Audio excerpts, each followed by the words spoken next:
Module 9. Return on Investments. Return on investment, or ROI, is a performance measure used to evaluate the profitability of an investment or a business venture. It is the ratio of the gain or loss generated from an investment compared to its cost. To calculate ROI, you divide an investment's net gain or loss by its initial cost and then multiply the result by 100 to express it as a percentage. The formula is ROI equals net gain or loss divided by the cost of investment.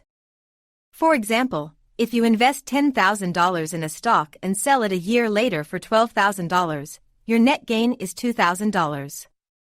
The ROI on this investment would be $2,000 divided by $10,000, or 20%.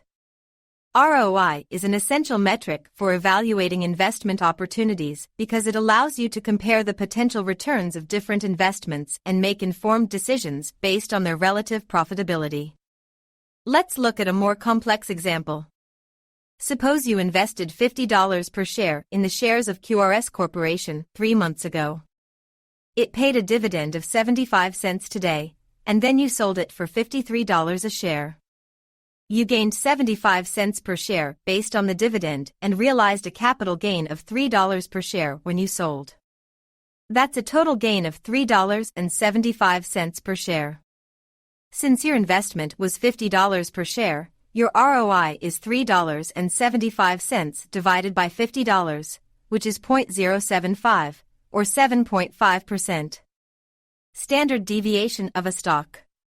The standard deviation of a stock refers to the measure of how much the stock price has fluctuated or deviated from its average value over a given period, such as a week, month, or year.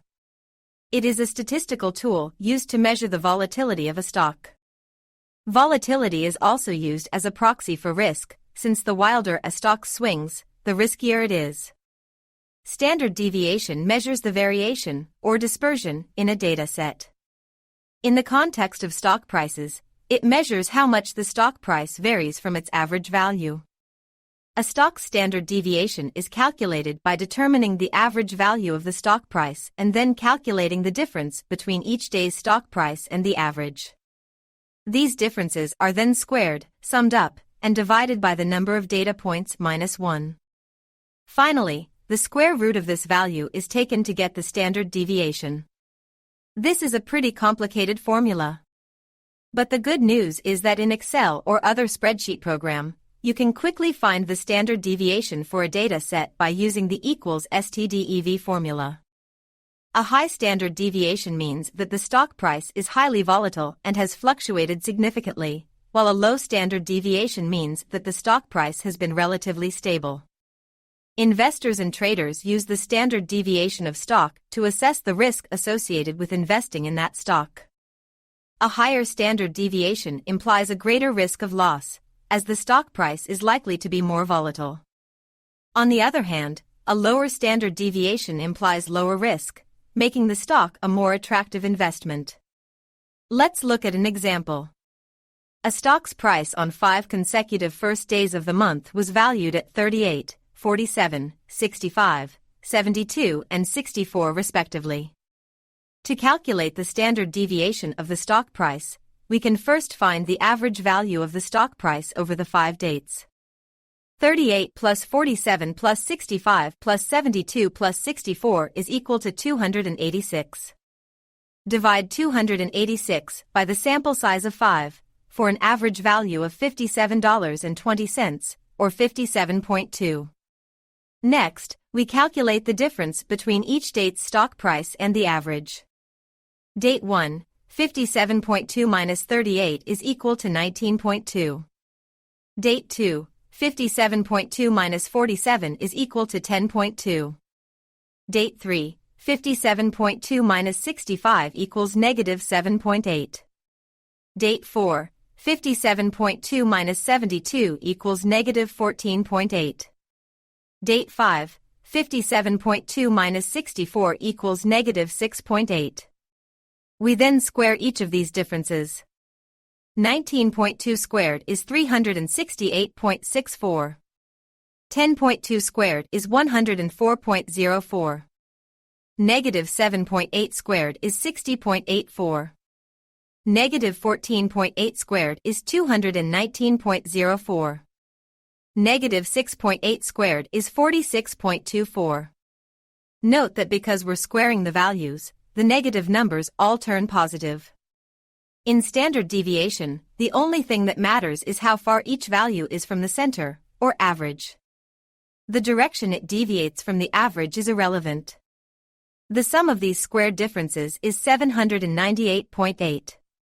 Divide by the sample size minus 1, or 4, to get 199.7. This is the variance. The standard deviation is the square root of the variance.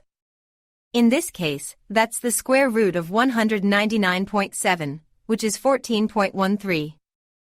We could also simply put in the 5 stock prices, 38, 47, 65, 72, and 64, into 5 cells in Excel. Then we can use equals stdev, open parentheses, highlight the 5 values, close the parentheses, and press tab. Excel also gives us a standard deviation of 14.13. Determining how much money to invest depends on individual financial goals, risk tolerance, time horizon, and current financial situation. Here are some general steps to help determine how much money to invest. Set financial goals. The first step is determining your financial goals, such as buying a house, saving for retirement, or starting a business. Determine the amount of money you need to achieve these goals. Assess your current financial situation. Evaluate your current income, expenses, and debt to determine how much money you can allocate towards investing. Having an emergency fund and paying off high-interest debt before investing is essential. Determine your risk tolerance. Risk tolerance refers to the risk you will take with your investments. It is essential to have a mix of high-risk and low-risk investments that align with your risk tolerance and financial goals. Determine your time horizon. Time horizon refers to how long you plan to hold your investments. The longer your time horizon, the more risk you can take, as there is more time for your investments to recover from any short-term losses. Calculate the amount to invest, based on your financial goals, risk tolerance, and time horizon. Determine the money you need to invest. You can use various online calculators to determine the amount needed to achieve your financial goals. Diversify your investments. It is essential to diversify your investments by investing in a mix of stocks, bonds, and other assets. Diversification helps to reduce risk and increase potential returns. Monitor and adjust your investments. Monitor your investments regularly to ensure they perform as expected. Adjust your investments based on changes in your financial situation or market conditions if necessary. In summary, determining how much money to invest requires careful consideration of your financial goals, risk tolerance, time horizon, and current financial situation. Following these steps, you can decide how much money to invest and create a diversified investment portfolio that aligns with your financial goals. Let's look at a simple example. A small market is comprised of 6,000 shares of stock A and 2,000 shares of stock B. The share prices for stocks A and B are $10 and $20, respectively. Assume you have $20,000 to invest and want to hold a market portfolio, which means a portfolio in the same proportions to the market as a whole. 75% of the shares on the market are stock A, and 25% of the shares on the market are stock B. Since 6,000 of a total of 8,000 shares were of stock A and 2,000 of 8,000 were stock B.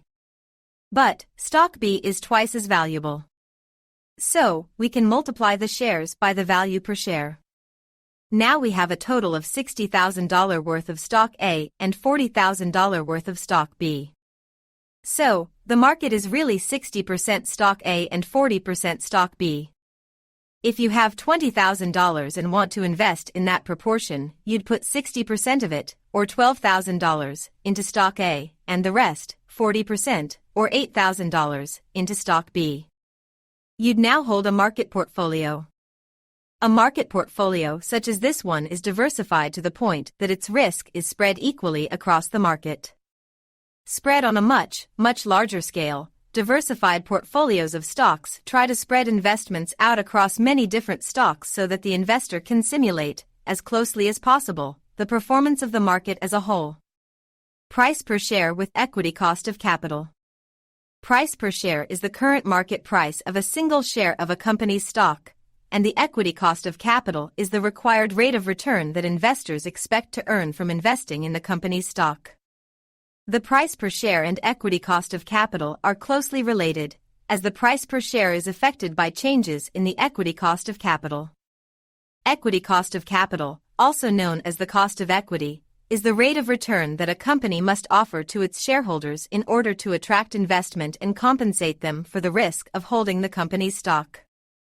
The cost of equity is a key component of a company's overall cost of capital, which is the total cost of financing its operations through a combination of equity and debt.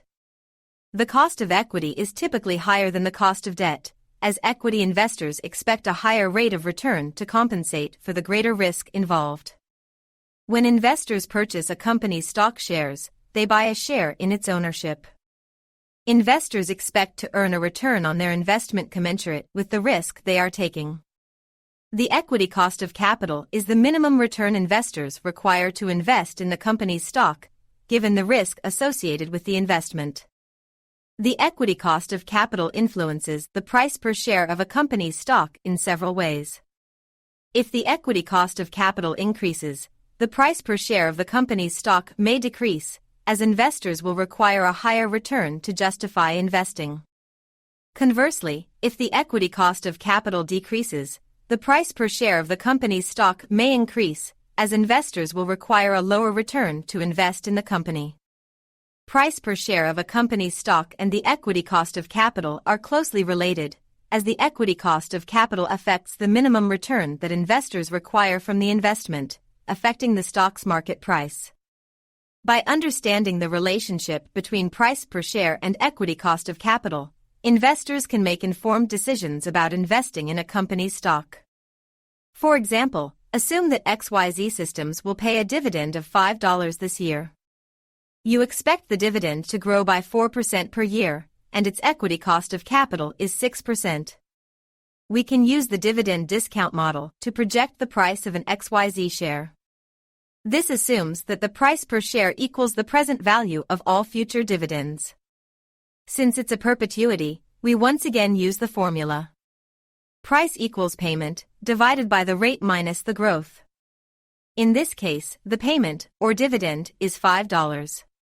The rate is the cost of capital, or 6%. Minus the growth, 4%, equals 2%. So, the denominator is 2%. $5 divided by 2% is $250. Which we can surmise is the projected value of the stock.